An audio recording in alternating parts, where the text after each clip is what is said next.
AngularJS may seem a bit magical at first. How does it know how to update some part of the web page when I type something into a text box? Let's pull back the curtain and see a bit of how this magic works. It's always easier to understand how to use something when you understand how things work behind the scenes. We've seen this code set up before.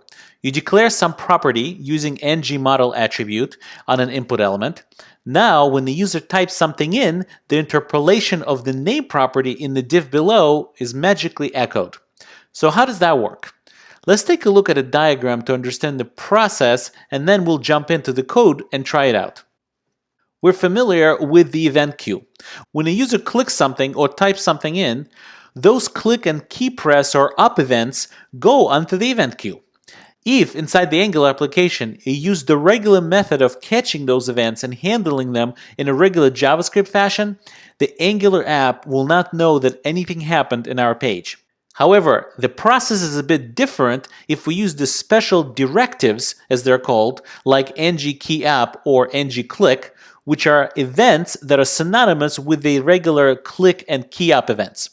When we use ngKeyApp or ngClick, those keyup and click events will be handled by some handler that we bound to those events in the Angular context.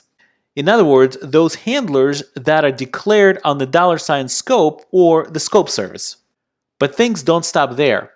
The Angular context or the $scope has a special array of watchers that goes through every property on which a watch has been set up to check if any of the properties have changed as a result of the event that just happened.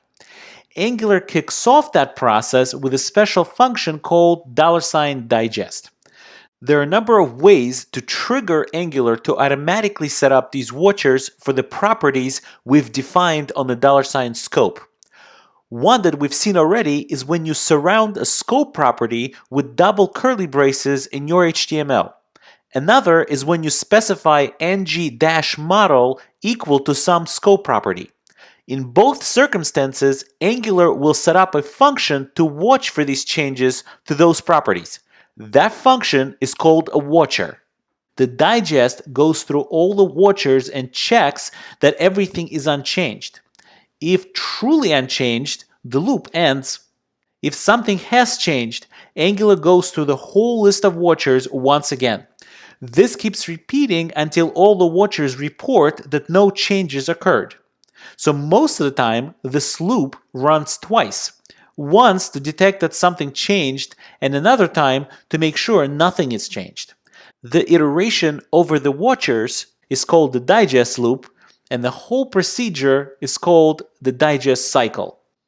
So why does the loop have to run yet another time to verify everything is unchanged?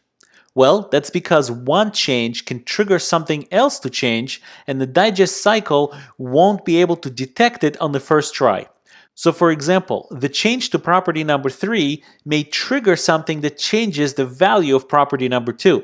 If at that point Angular already checked property 2 and didn't see any changes, it won't know that it actually changed until another time through the loop. This process is actually very common in game development and is called dirty checking.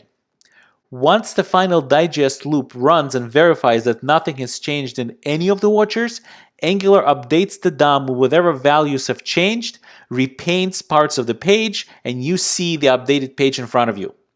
Well, that's enough theory. In part 2 of this lecture, we'll jump into the code editor and see these concepts in action.